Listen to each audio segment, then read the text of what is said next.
Yeah, here's the business you're in, outlasting doubt. That's the business you're in. And that's true of any creative endeavor. So I'm Steve Almond, I'm a writer, and yeah, that's it. I'm a writer, write nonfiction and fiction. So what helped me get through the times that I thought I was making terrible work? It's a fantastic question. It's like the question at the center of like who survives as an artist. Because you're going to make some terrible work unless you're obnoxiously talented. Like everybody goes through their I am making bad work phase.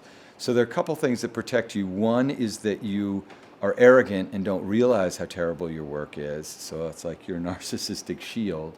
And that's necessary. You have to believe that like it's coming out like scripture, man, and your stuff is great.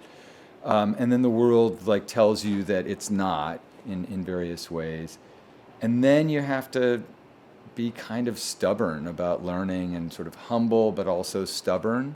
You've got to somehow find a way to both be humble enough to get better, but not get discouraged that you're not getting better very quickly. So writer's block is the term that we give when somebody feels hopeless. It's like writer depression. And there's no purpose to getting to the keyboard. And the only way that I know of to get out of it is, one, if it is an actual depression, then you got to like take care of your health. But for me, like the big secret is set the bar really low. Set the bar as low as you can. Like you've got to sort of surrender and go, all right, I'm feeling like a loser right now. What feels possible? Not like screw this American ethos of I have to do the amazing thing. Like let me just do anything.